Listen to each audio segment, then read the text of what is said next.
Today, I want to get straight to the headlines.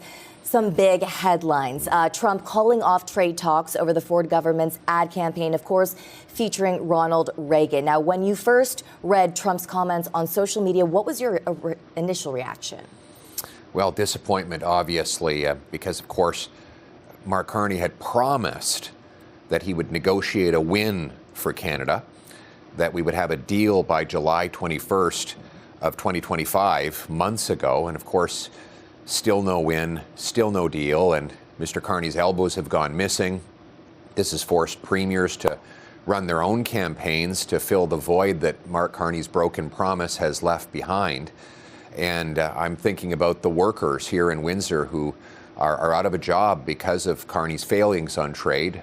We have the highest unemployment anywhere in Canada of any big city is right here in Windsor, 11%. These are families who don't know how they're going to pay their bills, keep their homes, live their lives. And I want them to know that Conservatives are going to fight for them every day, fight for the auto sector, fight for our auto workers, fight for Windsor.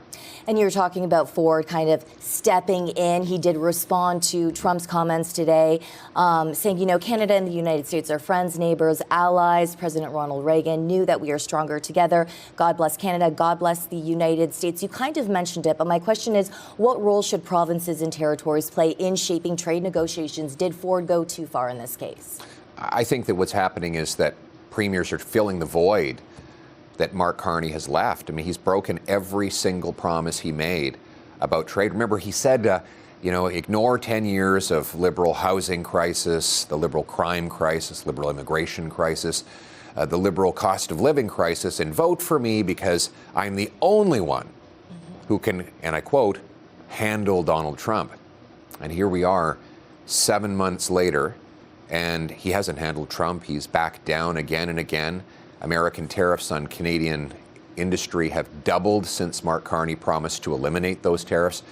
So I think the responsibility rests with the national government and its head, and that's the Prime Minister. And Mark Carney has broken his promise.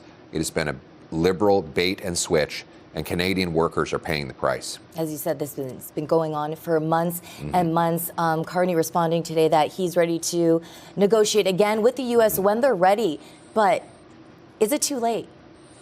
It's never too late. We have to fight for our country. We need to reopen access to the American market, and that's what Conservatives are fighting for. But in the meantime, there's a lot of things we can do at home. For example, let's get rid of this crazy EV mandate that's already killing auto sector jobs. That is a self-inflicted liberal wound, banning the production of internal combustion engines. I mean, here in Windsor, people know better than anywhere. That is ridiculous. And we should get rid of the industrial carbon tax that is rendering all of our industries, steel, aluminum, autos, uncompetitive. Get rid of that tax altogether. Cut tax on work, investment, home building, and energy so that we can unlock the power of our economy. And finally, you know, with unemployment being so high, we have to get rid of the temporary foreign worker program that is displacing our young people who can't get jobs at the local Tim Hortons or Starbucks. Canadian jobs should go to Canadian workers.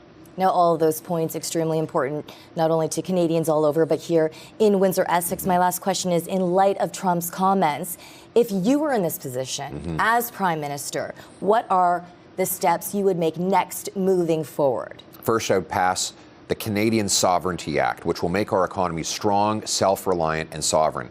Here's how it will work.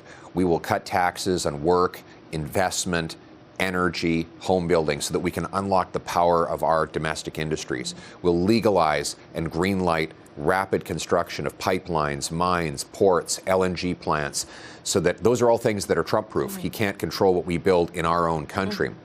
We will get rid of the industrial carbon tax, quickly approve projects, faster permits, and zero capital gains tax for anyone who reinvests in Canada. That will bring hundreds of billions of dollars of job-creating investment back to places like Windsor, so that when we sit down with the president, we do so with a position of strength, not the unprecedented economic weakness that Mark Carney has regrettably delivered. So my final message on that is have hope. Conservatives are going to fight for the workers of Windsor and all of Canada. In the short term, though, how would you approach reaching out to Trump again? Well, again, we need to do it from a position of strength. I think one of the reasons why Mr. Trump wanted to have Carney as prime minister is because Carney's so weak and he can bulldoze over him, which he's been doing now for the last 6 months. You need to be in a strong position, make it clear that Canada is able to stand on its own 2 feet and that we have other markets we can reach in addition to buying from ourselves. And with that strength, I believe we can negotiate a good deal for Canada. Okay, Mr. Poilievre, thank you for joining us. Thank you for your insight, and you're always welcome, of course, here in Windsor. It's great to be back. Thank you very much.